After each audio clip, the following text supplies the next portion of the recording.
Once upon a midnight dreary, while I pondered weak and weary over many a quaint and curious volume of forgotten lore, while I nodded, nearly napping, suddenly there came a tapping, as of someone gently rapping at my chamber door. "'Tis some visitor," I muttered, tapping at my chamber door. Only this and nothing more. Distinctly I remember it was in the bleak December, and each separate dying ember wrought its ghost upon the floor. Eagerly I wished the morrow. Vainly I had sought to borrow from my books surcease of sorrow, sorrow for the lost Lenore, for the rare and radiant maiden whom the angels name Lenore, nameless here forevermore. And the silken, sad, uncertain rustling of each purple curtain thrilled me, filled me with fantastic terrors never felt before, so that now, to still the beating of my heart, I stood repeating, "'Tis some visitor entreating entrance at my chamber door, some late visitor entreating entrance at my chamber door. This is it, and nothing more." Presently my soul grew stronger. Hesitating then no longer, "Sir," said I, "or Madam, truly your forgiveness I implore, but the fact is I was napping, and so gently you came rapping, and so faintly you came tapping at my chamber door, that I scarce was sure I heard you." Here I opened wide the door. Darkness there, and nothing more. Deep into that darkness peering, long I stood there wondering, fearing, doubting, dreaming dreams no mortal ever dared to dream before, but the silence was unbroken, and the stillness gave no token, and the only word there spoken was the whispered word, "Lenore?" Thus I whispered, and an echo murmured back the word, "Lenore." Merely this, and nothing more. Back into the chamber turning, all my soul within me burning, soon I heard a tapping somewhat louder than before. "Surely," said I, "surely that is something at my window lattice. Let me see then what thereat is, and this mystery explore. Let my heart be still a moment, and this mystery explore. 'Tis the wind, and nothing more." Open here I flung the shutter, when, with many a flirt and flutter, in there stepped the stately raven of the saintly days of yore. Not the least obeisance made he, not a minute stopped or stayed he, but with mien of lord or lady perched above my chamber door, perched upon a bust of Pallas just above my chamber door, perched and sat, and nothing more. Then this ebony bird beguiling my sad fancy into smiling, by the grave and stern decorum of the countenance it wore. "Though thy crest be shorn and shaven, thou," I said, "art sure no craven, ghastly grim and ancient raven, wandering from the nightly shore.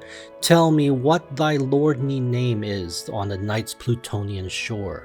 Quoth the raven, "Nevermore."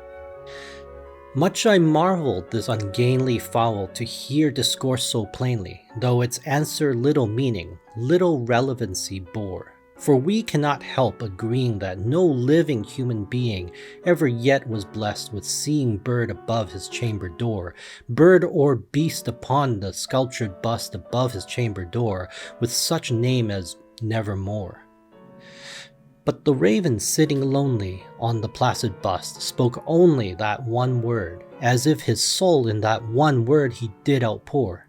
Nothing farther than he uttered, not a feather than he fluttered, till I scarcely more than muttered, "Other friends have flown before, on the morrow he will leave me, as my hopes have flown before."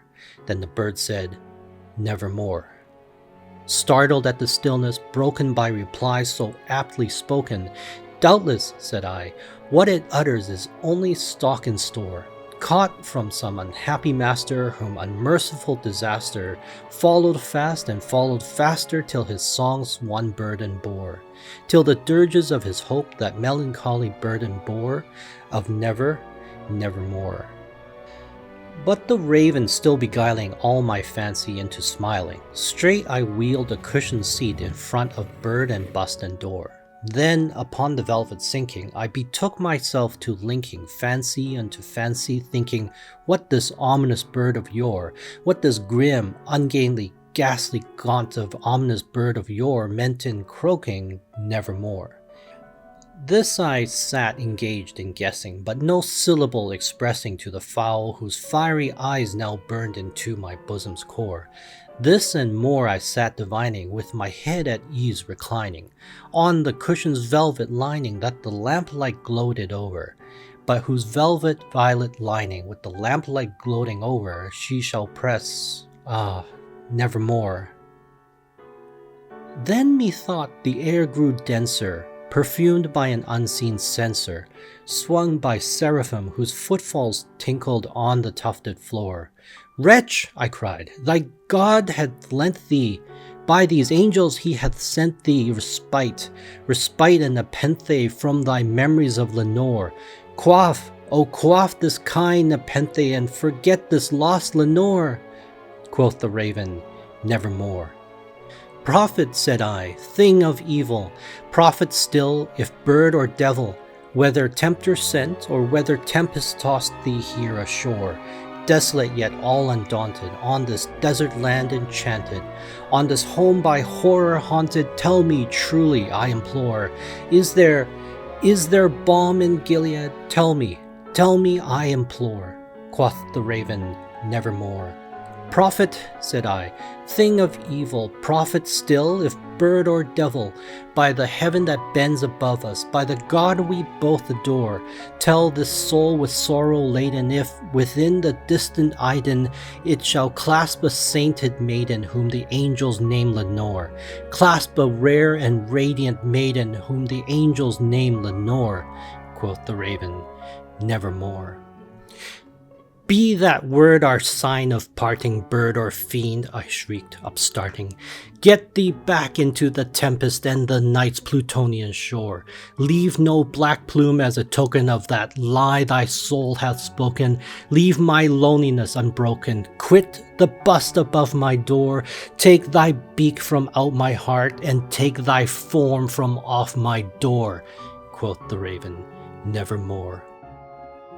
And the raven, never flitting, still is sitting on the pallid bust of Pallas just above my chamber door, and his eyes have all the seeming of a demon's that is dreaming, and the lamplight o'er him streaming throws his shadow on the floor, and my soul from out that shadow that lies floating on the floor shall be lifted nevermore.